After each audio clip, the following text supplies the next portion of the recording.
Today, we are talking the G Line. Is it finally all aboard for the long-awaited commuter rail service to the western suburbs? Will we finally be able to shed the flaggers and bring resolution to the long-standing issues with the technology that controls the mini gates at multiple crossings along the route? After more than 20 months and still counting, is the G Line any closer to moving on down the line?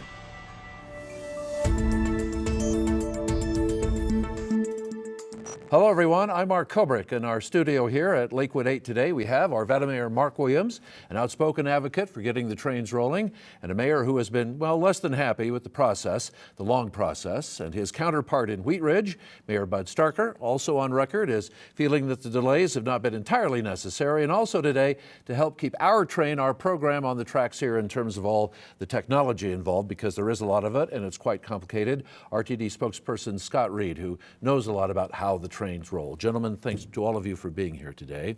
And maybe, Scott, we should start with you today and talk about the crossing technology and the passive train control and where we are with that right now. A lot of discussion in a recent hearing with an RTD, a hearing judge, I should say, an administrative hearing judge, that in fact that system is pretty much working as it's supposed to be working, which is not what the PUC has believed for many months. Well, it's a very complicated situation, just as you mentioned, and it's one of the things to keep in mind is we are the first transit agency in the country to implement two different things. One is positive train control, which is a federally required technology that controls the speed and basically the approach of trains as they come into and leave stations, and then at the speed at which they operate. There are speed limits all along the lines, and if the train is either above or below those speed limits, then there's a warning that is sent to the train operator, and they have to respond in a positive manner within a certain number of seconds, or positive train control takes over and will gradually slow that train down to a full stop, and then the operator has to enter a bunch of information before they can proceed again. So that's really a safety issue that we have implemented from the ground up, and we are the first transit agency to do that. The other part of that is the wireless grade crossing technology, and that is really the wave of the future, and we are also the first to implement that. We took a look at what the standard of the industry was at the time. There was the hardwired, which basically are magnetic sensors buried in the track that each time the train crosses that, then that gets a reading on speed. But the wireless is incredibly accurate, and it is a constant feedback from the train, sending out new algorithms to the crossing, saying I'm approaching at X speed, I'll be there in 12 seconds, whatever it is. So at the time that it gets to that grade crossing and the gate activates to go down and prevent auto traffic from crossing, it's remarkably accurate. So that's where we are in this process. We have implemented all of that. The University of Colorado A line has been in operation since April of 2016 using that technology. The Federal Railroad Administration gave us a waiver to start operation with that because we had not yet received the Colorado Public Utilities Commission approval on that.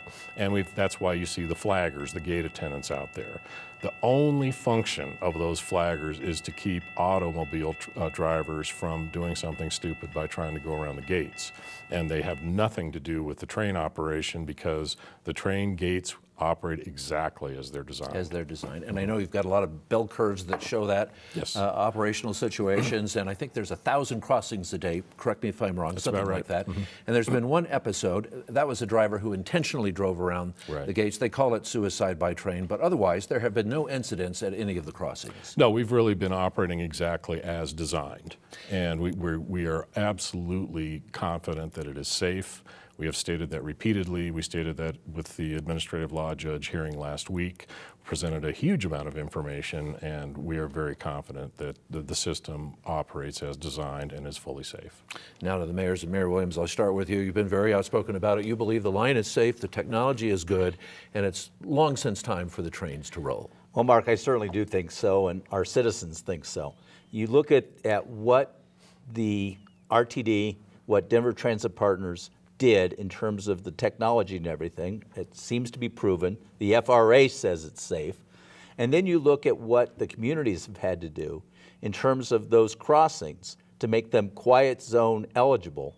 So we've had to build these intersections in such a fashion that people can't drive around the crossings.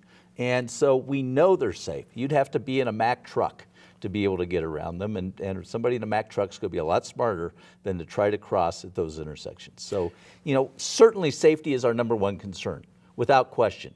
We think they're safe. We know they're safe. It's time to get them open. Mayor Starker, are you worried about driver impatience? These crossing gates are down somewhat longer than is typically the case, and they will be down during periods when trains necessarily aren't there any longer. So this is a question that's been considered by the PUC, that driver impatience is going to be an element. But do you in fact agree with that position? Well, Mark, I think our citizens are really more concerned about the safety that's going to happen with the train. I think they're willing to wait a couple of seconds if it means that they've got a safe system, and we're relying on the PUC and the FRA to kind of tell us that we've got a safe system. And I think anxious is more, and excited about the train coming to town is really the more operable word than concerned about the few seconds delay in the gates coming up. Very important for both of your communities. I know your constituents, a lot of them very anxious to see the trains. What does the opening of the train mean for the city of Arvada, particularly in terms of Old Town, where I know there's a lot of business people standing by? Arvada is blessed to have 3 stations in our community that will be part of this. Certainly the pilot program for RTD, and the one that we've put the most priority on, is Old Town. And we've spent $30 million constructing a transit hub so that we have plenty of parking, not only for the commuter rail, but also for our vibrant Old Town. And the excitement that's going on in that area of wanting to have that train carrying passengers, not just driving through for testing, but to actually have passengers on it, to be able to get downtown Denver for whatever activity, for work, for the theater, for sporting events, that's going to be a great asset for our community at all of our stations. But particularly for Old Town, to have folks who are downtown Denver for a convention or whatever, to come out to our authentic Old Town and see the vibrancy, to see the excitement, to see the variety of things, to go to great restaurants, great shopping opportunities, several microbreweries, a winery. It's a great, great spot, and we want to share it. But same as business people in Arvada, virtually the same opinion in Wheat Ridge, that the trains are going to bring diners, drinkers, and shoppers. I think they're going to bring all of those and a lot of excitement to town. And the Wheat Ridge Ward station is not as far along as the Old Town station is in terms of development there. We've got a lot of projects that have been proposed, some that are in the planning and zoning process now. But so we're looking to sort of build in conjunction with the train coming. So we've got anticipation that it's going to be there, but we really are going to continue our development as the train is there. And you've made a $12 million bet on it? We've made our citizens came forth and put together a half-a-cent sales tax, and we've got $12 million sitting in the bank, ready to work in conjunction with the development and the infrastructure that we need to make that train operate. Not just for the people that would come and drive and park and take the train, but that we've got bike lanes, that we've got pedestrian opportunities to get on the thing. So it's really a part of a multimodal approach to transportation. Scott, I was telling the mayors that I've actually had emails from commuters who live along the line. There's 11 miles of train in Wheat Ridge and Arvada, and they've done the math already on what a train could save them. For the parking downtown, the gas, the lost time in traffic. A lot of our techies in our technical community, they can get on a train and they can log on and immediately they're at work. So sure. The lost productivity, there's so many issues here. Are there any projections for how many people might be riding this train? Do you have some numbers? And I know I'm just coming out of nowhere on that, but sure. Have they made projections on ridership? Yeah, we have projections on a lot of different, all of the different elements of the Eagle P3 project, which includes the G line, the B line that goes to Westminster, and then of course the University of Colorado A line. And it is several thousand per day. I'm totally drawing a blank on the exact number. But what we've also found is that for all of both of the lines so far, the ridership has exceeded projections. We are carrying about 22,000 passengers a day on the University of Colorado A line, and that is ahead of the projections. And then on the B line, we're at almost 2,000 per day, about 1,800 per day, which doesn't sound like a lot, but that's substantially ahead of projections because that's a relatively short line. So we feel comfortable that we will see exactly the same thing on the G line. There's always a little bit of a learning curve.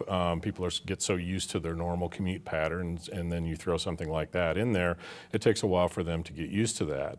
I know there's been huge anticipation on this, and we really appreciate the patience of the residents, not necessarily the mayors. They haven't been all that patient for good reason. Fairly vocal about it, yeah. But we know that people have been really waiting for this, and it's kind of sad to see the stations there ready to go and just kind of rusting, if you will.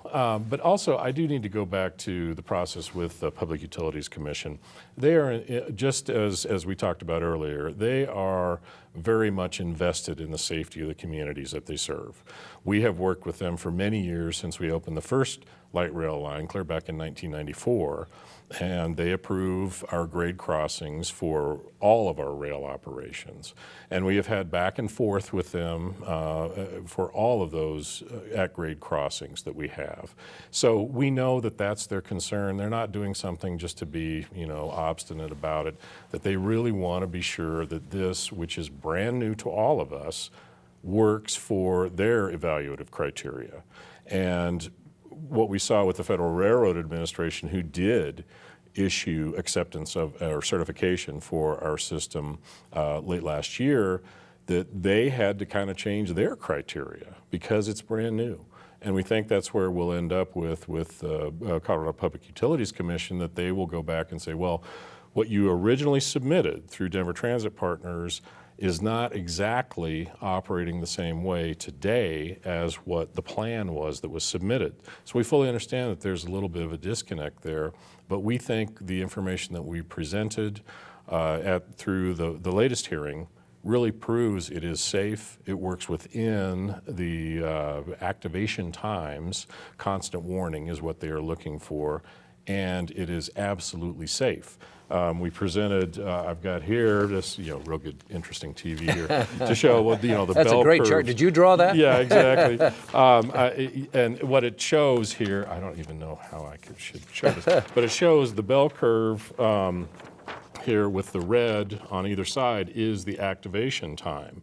And this is 30 days worth of responses here, and it shows that they all fall within the operation that operation time, the constant warning. Right. And so we've got 58 pages here, everything from a 90-day to a 30-day operating period. So there's a lot of information we provided that the PUC needs to digest. And I know in the hearing there, some of the individuals called to testify had actually observed train systems in another part of the country who are implementing much of the same system or have similar systems and saw the same operational delays, which is someone on the tracks or a disabled passenger embarking or disembarking, all of those things that play into the operation of light rail that don't play into the operation of, say, a freight train.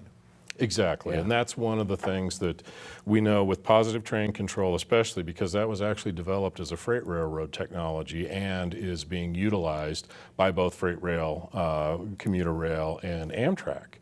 That requirement is to have that implemented by the end of this year. Most will meet it, but many will not be able to.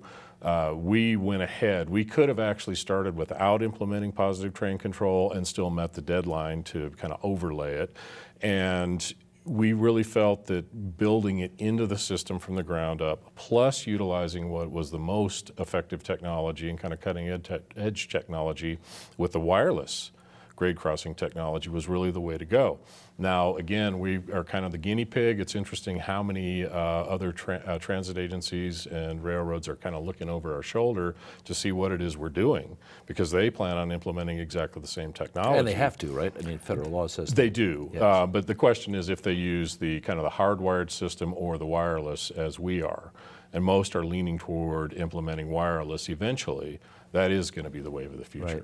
Speaking of the PUC, and there is this perception that perhaps they are dragging their feet, and in fact, and the mayors have made that point several times, as you know, Scott, and I know you don't speak for the PUC, that you speak for RTD, but Doug Dean, who does speak for the PUC, in an editorial said, and I'm quoting, he says, "There's a perception that the Public Utilities Commission is somehow dragging its feet," and of course there is that perception. And he says the problem is not the PUC. He says it's that RTD and its vendor have not been able to get the crossings operating according to the design proposed by RTD, exactly, which we all know has been at the heart of the problem.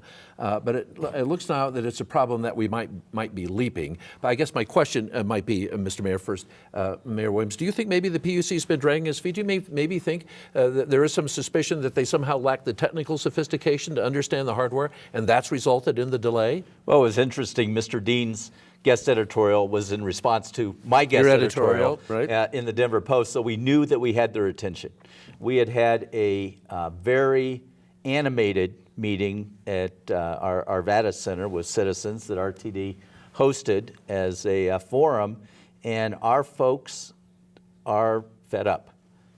We do feel like it's been a situation where there's been an overabundance of caution and a sense that if, in my mind at least, that if the FRA says it's safe, and they've been administering rail throughout this country for a long, long time, if they think it's safe, it's time for the PUC in Colorado to adopt the standards and the technology and say that it's appropriate to remove the flaggers, let us finish our testing, and get our rail open. I think you called it, you say calling it a train wreck is not too strong a term. That would be. And that you'd essentially reached the end of your patience is how you. I think that's an accurate portrayal of how I feel. Right, but Starker, I know that in many corners of your community there's exactly the same sentiment. Well, I think we're excited about it, but I think it's a great leap forward that the PUC has had these hearings last week, that they seem to have communicated effectively with RTD on what they need in terms of the information to make their own decision and not just rubber stamp the FRA.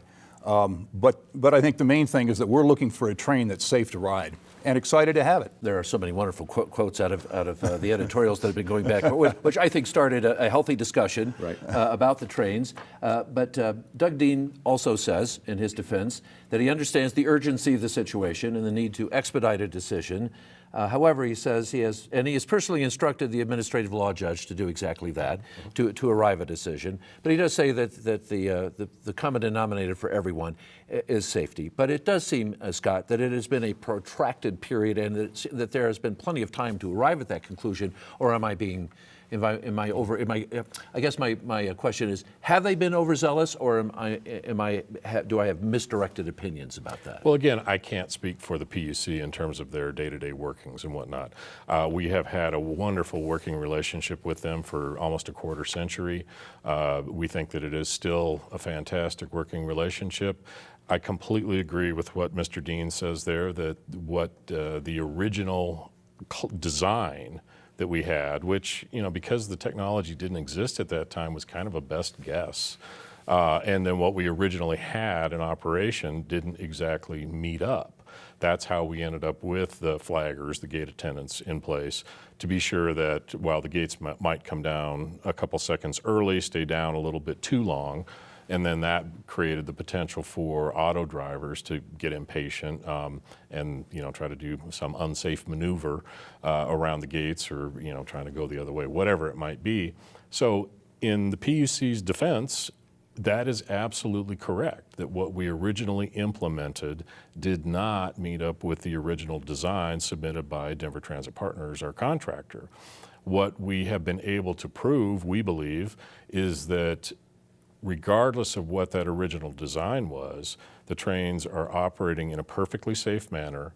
They do meet the constant warning, which is the standard that they look for.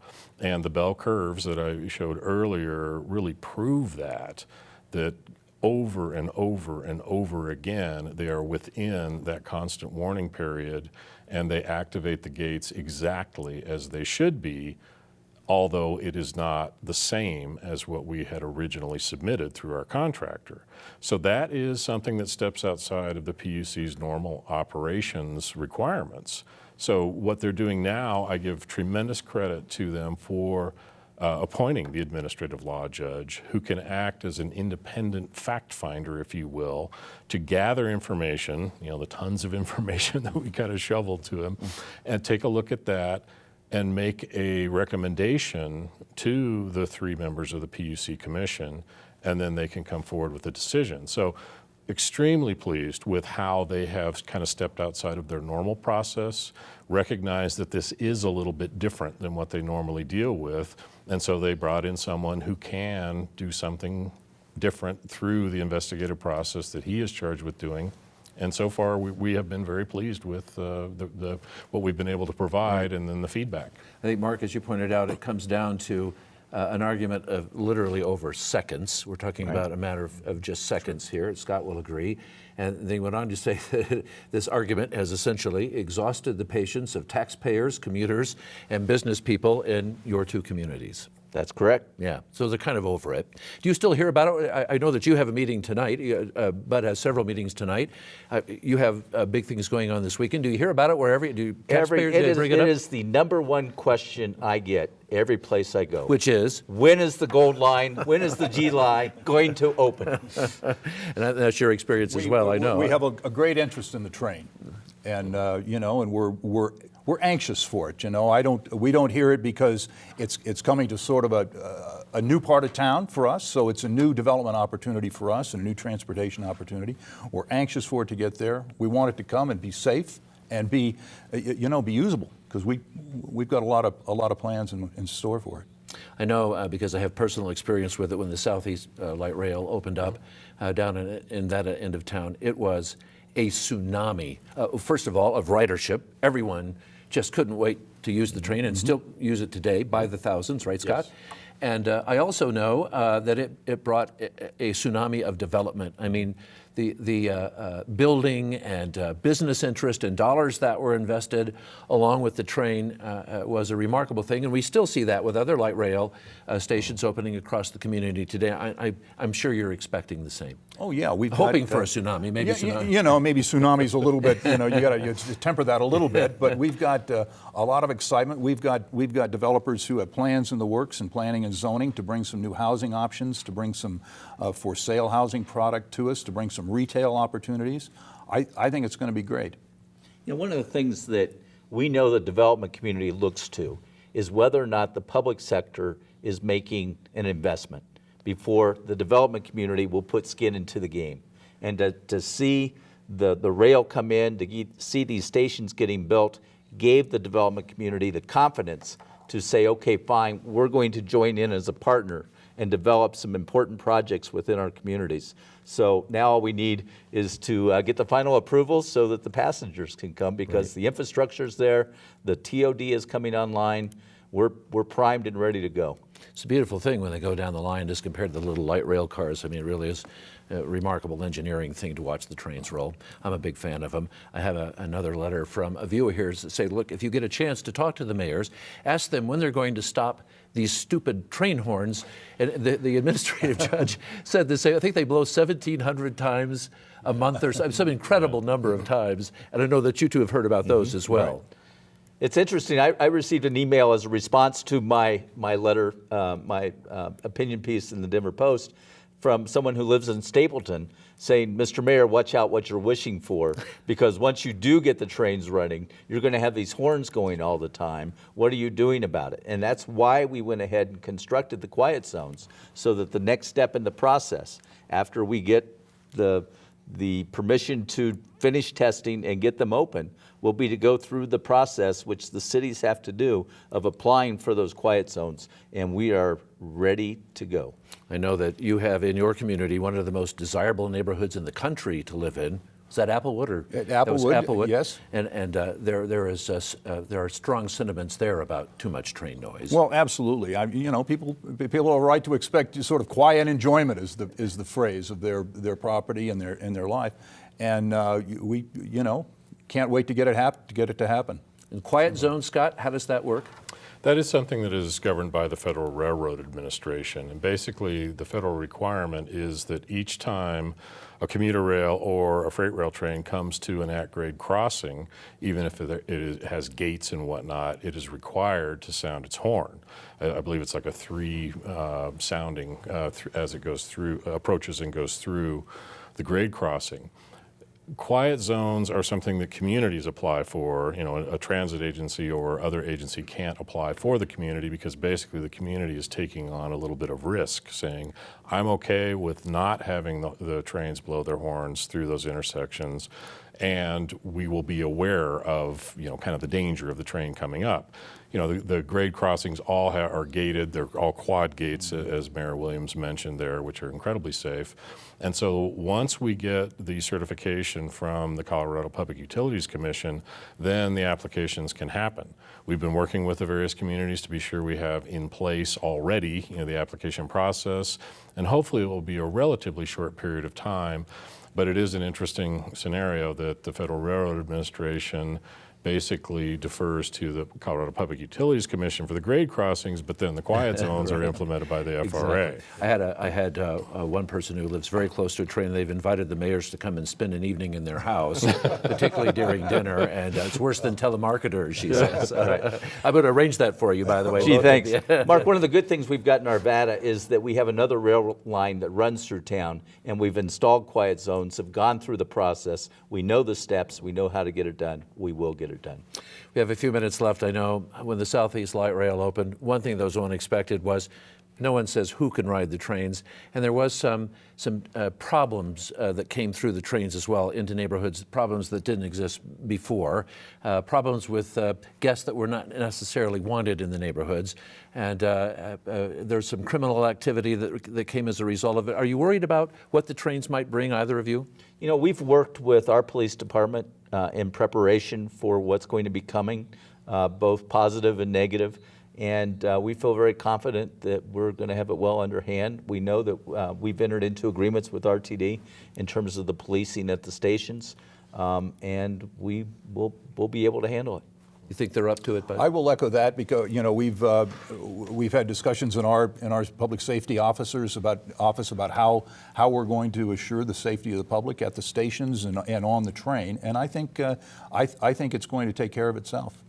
They're very well policed, Scott. Yes. I know the A line is very well policed. I know that there are guards on even Southeast Light Rail asking for tickets and watching people. So maybe it's less of a problem than it was initially. I think it's changed dramatically. We have a transit police force, and then with the commuter rail lines, which includes the University of Colorado A line, the B, and the soon-to-be G line in operation, they are required to have a transit security officer on board each train. So that is part of our operating requirement, and that makes it even that much more safe.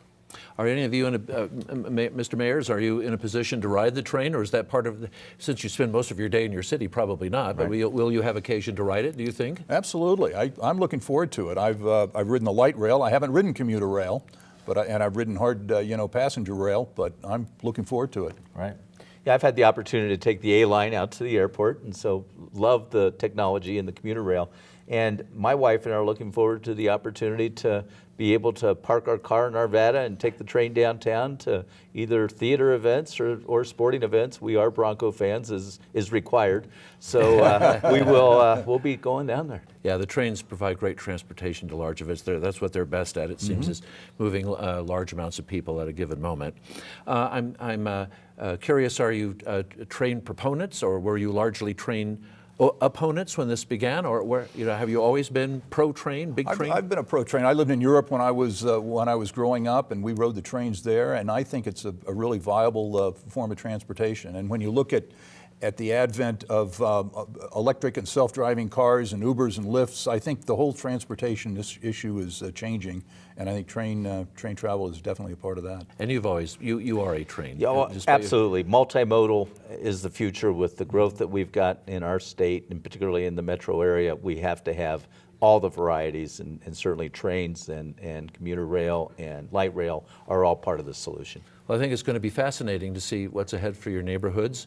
the Ward Road development, all the money that's at stake there, and of course Old Town and 2 other stops, all looking forward to growth from the train. So thank you all for your time today. It's been a fascinating discussion. I'd ask you if you'd have any other thoughts, but fortunately we're out of time and you have meetings to make. So Scott Reed, thank you very much from RTD, so appreciate your technical expertise. We'll have you back just as soon as we get a decision of some kind from the PUC. But Starker, Mayor of Wheat Ridge, thank you, and Mark Williams, City of Arvada, thank you all. And thanks for being part of our broadcast today. And thanks to all of you for watching.